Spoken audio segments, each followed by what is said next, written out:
এই নোংরা কালচার এই বাড়ির হতেই পারে না। সবাইকে ছোট করেছো তুমি। আর কোনো দিন যদি তুমি এই ঘটনা ঘটাও না, তারপর দেখো আমি কি করি। হয় তুমি এই বাড়িতে থাকবে, না হয় আমি। তোমার মতো মানুষের সাথে আমি এক ছাদের তলায় তো থাকবো না। I hate you.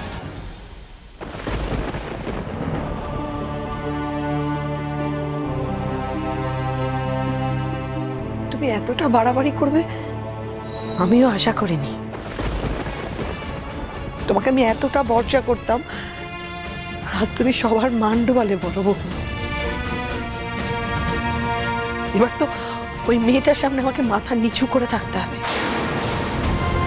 ছি ছি ছি ছি।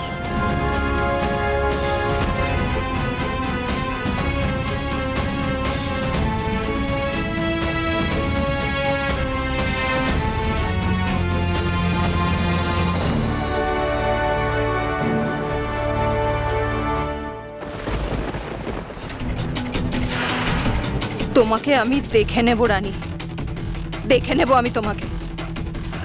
আজকে সবাইকে দিয়ে যে অপমানটা তুমি আমায় করালে, তার 1000 গুণ আমি তোমায় ফিরিয়ে দেব।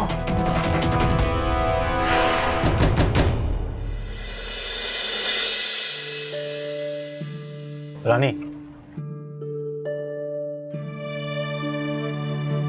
প্লিজ এরকম করো না। দেখো, তোমরা যদি হঠাৎ করে এরকম চলে যাও তাহলে আমাদের প্রত্যেকের খুব খারাপ লাগবে। দেখো, যা হয়েছে সেটা সত্যিই খুব ভুল হয়েছে। তার জন্য আমি সত্যিই ক্ষমা প্রার্থী। রানী, পিঙ্কির হয়ে আমি তোমার কাছে ক্ষমা চাইছি। আমি ওর হাজব্যান্ড, আমার ওকে আটকানো উচিত ছিল, কিন্তু আমি আটকাতে পারিনি। তার জন্য আমি সত্যি লজ্জিত। না না, এভাবে বলবেন না বড়দা।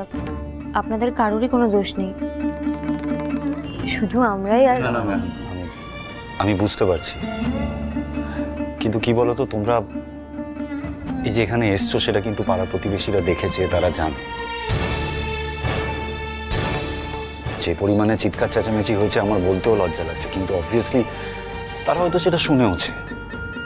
এখন হঠাৎ করে রাতের বেলা তোমরা যদি এরকম ভাবে বেরিয়ে চলে যাও, সেটা খারাপ দেখাবে না?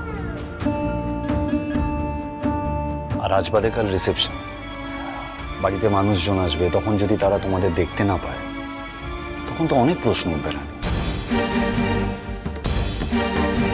আর দেখো, আফটার অল তোমরা তো দেবযানীর বন্ধু, মানে part of the family.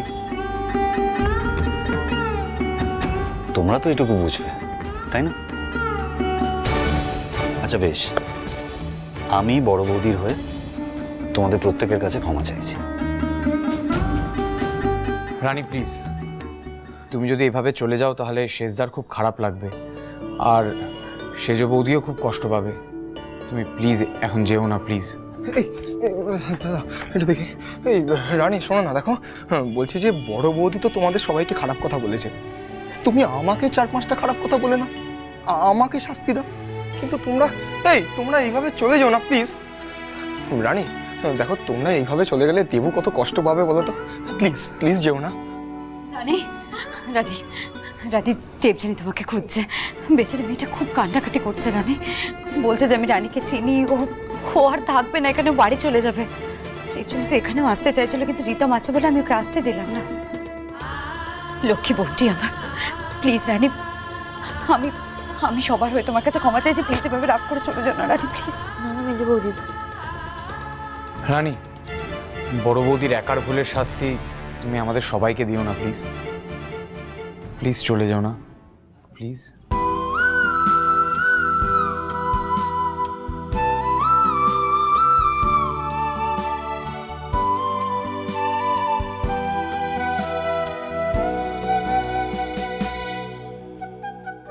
Please আপনারা সবাই এইভাবে বলবেন না। আমি এত জরুরি কেউ নই। তুমি এতটাই জরুরি রানী, তোমার উপস্থিতি জরুরি।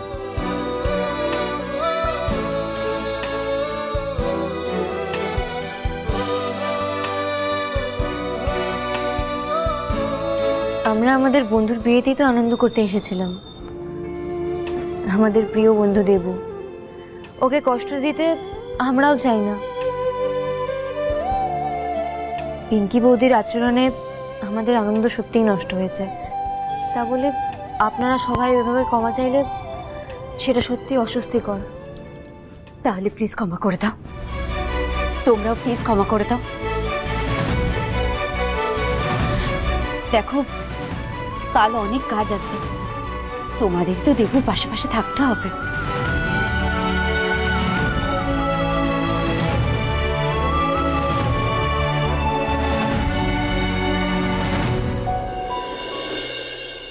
বড় চুড়ি 4খানা, ছোট চুড়ি 6খানা, বাউটি, নাকছাবি, কানপাশা, নেকলেস, সরু চেন, আংটি, ঝুমকো। হ্যাঁ গো, এই গয়না সবকটা মিলিয়ে লিস্টটা তৈরি করেছো তো? হ্যাঁ, আমি সব গয়না মিলিয়ে তবেই এটা লিখেছি। Very good. না, এটা ধরো, বাক্সে রেখে দাও।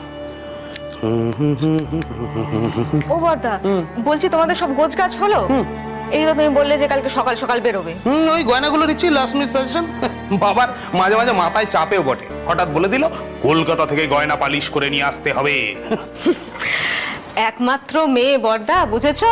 তাতে কি, আমাদের কুলটি থেকে গয়না পালিশ হয় না নাকি? কলকাতা থেকে গয়না পালিশ করলে একটু বেশি চকচক করবে। বাতিক বাতিক, বাবার সব বাতিক। ওই রায় জুয়েলার্সের ছেলের সঙ্গে মেয়ের বিয়ে দিচ্ছে না, ওই জন্য গয়না নিয়ে একটু বেশি বাতিক হয়েছে। সেটাই তো বলছি বর্দা, বাবা মেয়েকে যতই বকাঝকা করুন, রানীর জন্য কিন্তু সব সময় স্পেশাল ট্রিটমেন্ট। এই তো দেখি,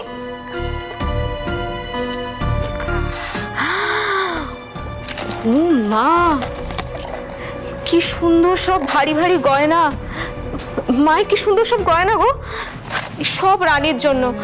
আচ্ছা বর্দা, তুমিই বলো, বাবা তো দিদি ভাইকে আর আমাকেও কয়েকটা গয়না দিতে পারতেন, বলো।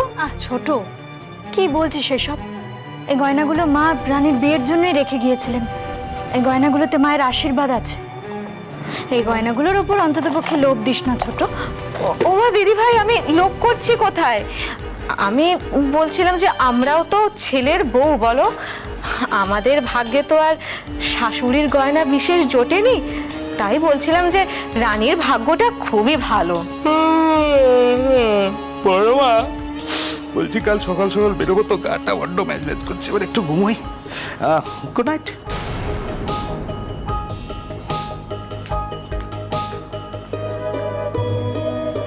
বাক্সটা হাতে না রেখে ব্যাগে রাখো, চেনটা লাগাও।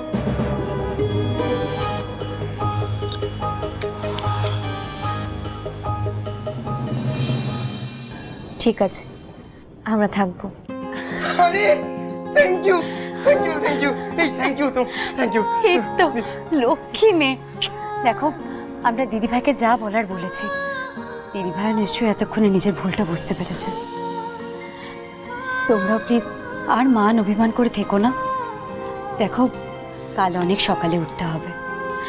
এবার তোমরাও যাও, ঘুমিয়ে পড়ো, কেমন? আমরা এবার আসি, চলো সবাই। God bless you. Thank you. এই রানী, শোনো না, তোমরা যে থাকছো, এই সুখবরটা না একটু দেবুকে ফোন করে দিয়ে দাও তো। হ্যাঁ, বলছি যে এইটাও বলো যে আমি কিন্তু তোমাদের পক্ষেই ছিলাম। হ্যাঁ, তুই তো সবসময় বউয়ের পক্ষেই থাকবি। হ্যাঁ, চুপ কর তো, খালি বউয়ের কাছ থেকে কেস খাওয়ার ভয়। এই চুপ কর না। এই শোন না, বলছি যে আমি বরং দেবুকে ফোন করে সুখবরটা দিই, ঠিক আছে? আমি চললাম। হ্যাঁ, আরে তুইও চল। এই টাটা, থ্যাংক ইউ, এই thank you.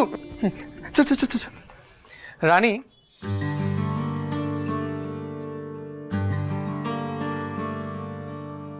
Thank you so much থেকে যাওয়ার জন্য। তোমরা চলে গেলে আমার খুব খারাপ লাগতো।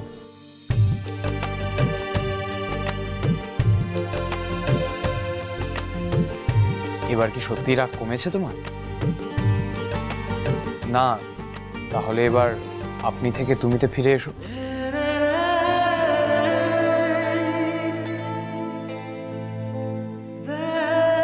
আসি? হ্যাঁ, এসো।